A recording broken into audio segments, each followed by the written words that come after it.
Olá, alunos! Eu sou a professora Marileida, professora de gêneros literário, e hoje vamos estar falando um pouquinho sobre esse gênero.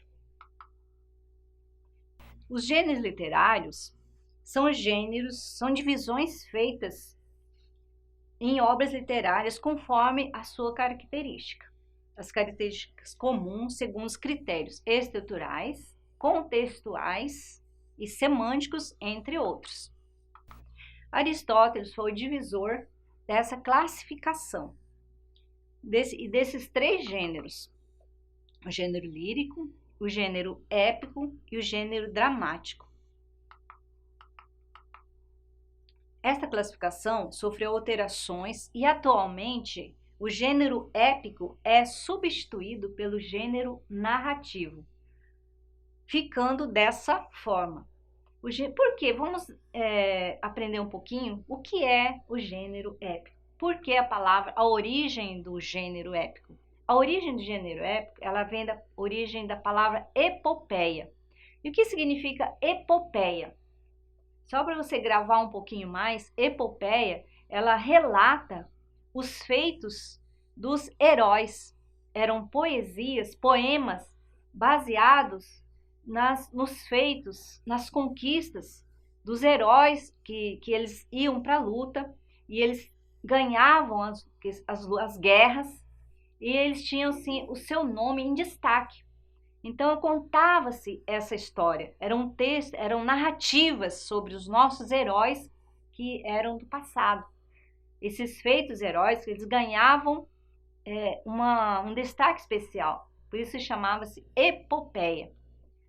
E hoje nós vamos ver que ele foi substituído pelo gênero narrativo. Também temos o gênero dramático. Agora nós vamos ver um pouquinho sobre cada um desses gêneros. O gênero literário e sua estrutura, o gênero lírico é escrito na primeira pessoa do discurso, o eu. O gênero lírico, ele trabalha fundamentalmente com o eu, não que é a pessoa do eu, mas a voz do poema, a voz que expressa aquele sentimento, emoções. Musicalidade também é muito importante no lírico. Daí a origem da palavra lírico, que ela vem de um instrumento musical chamado lira. A lira é uma palavra que veio do latim.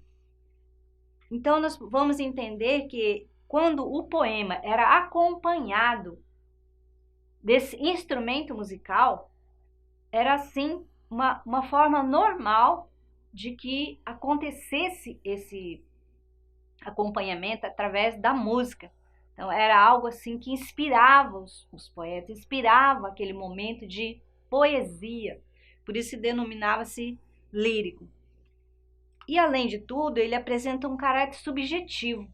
Então, ele não é algo assim que você está vendo, é algo que está subjetivo, algo que você não vê com seus olhos, imaginação, algo oculto, algo subjetivo. E usa a palavra no sentido conotativo. Sentido conotativo não é aquele sentido de realidade, né? Eu estou vendo uma casa, né? Sentido conotativo é algo que é expresso através de ações que não é na realidade. Por exemplo, o Pedro, ele tem um coração de pedra. Esse sentido de pedra não é um sentido que o coração do Pedro era de pedra, mas no sentido conotativo. É um sentido da palavra, sentido de dureza, de coração duro. Aí vem essa palavra conotativo, né? O significado da palavra conotativo. Recorre-se a muitas figuras de linguagem, não só essa palavra, mas muitas figuras de linguagem. O gênero narrativo é escrito maioritariamente em prosa. Isso significa o quê? Que ele é narrado por algo que aconteceu. É narrado por uma prosa. Apresenta o narrador que conta a história. narra uma sucessão de acontecimentos reais ou imaginários. Apresenta a estrutura básica de introdução, desenvolvimento e conclusão, porque toda história ela tem um início, um meio e um fim.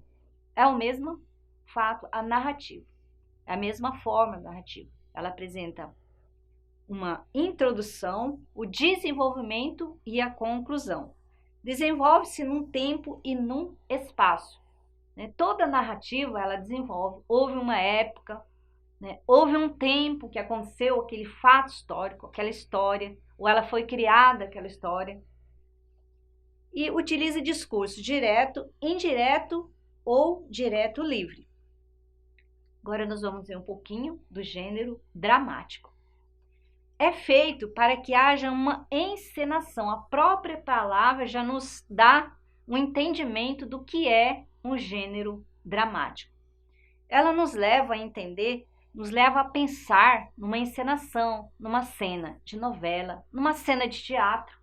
Tudo isso é encenação, não é um fato real, é um drama.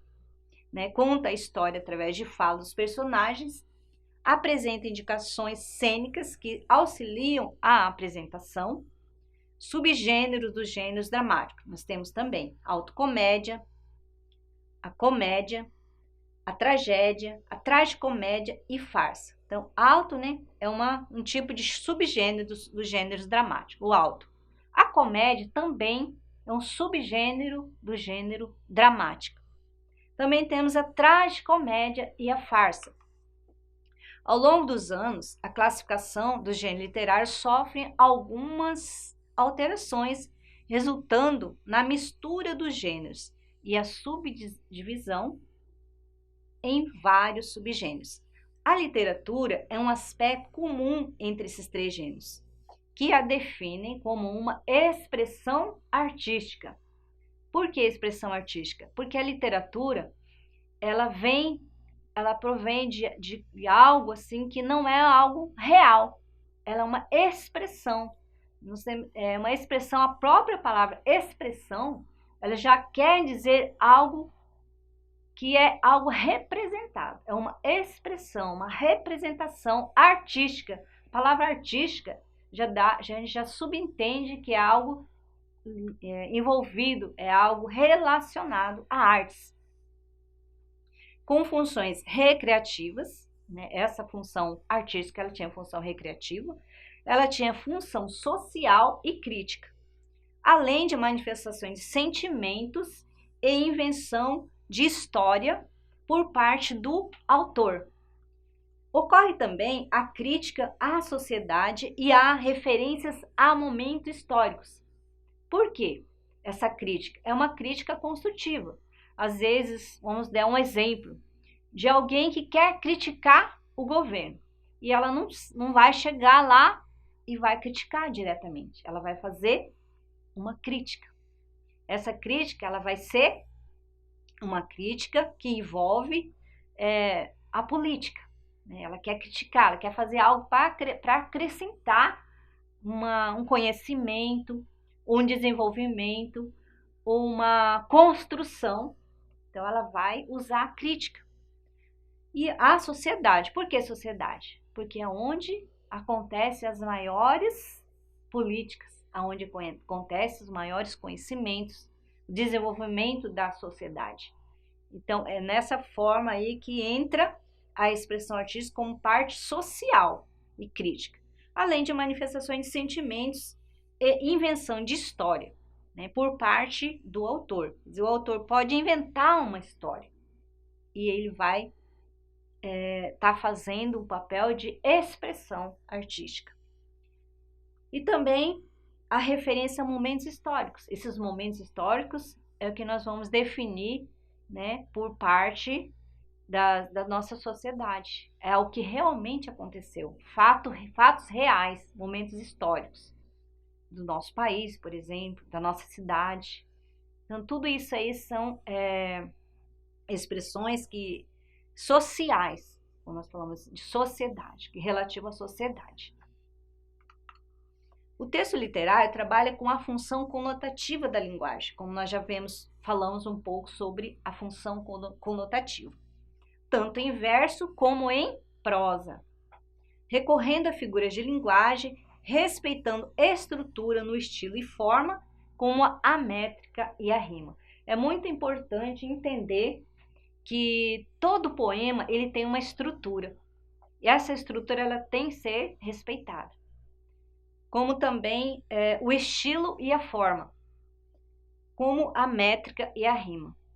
Então, se nós vamos ver os poemas, nós vamos observar que eles têm tipo um quadradinho, né? Eles são compostos de a métrica, que são os versos, eles são compostos de estrofes, né?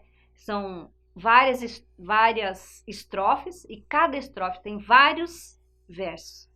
E cada verso, cada linha representada, ela denomina-se métrica. E essa forma, ela sempre é respeitada, tanto como a rima. Então, nós temos que observar bem que há sempre uma estrutura a ser respeitada dentro da função conotativa da linguagem do verso, né, como da prosa. Eles exigem essa característica. Por hoje é só. Agradeço a atenção de todos. Espero que vocês tenham gostado. Tchau, tchau.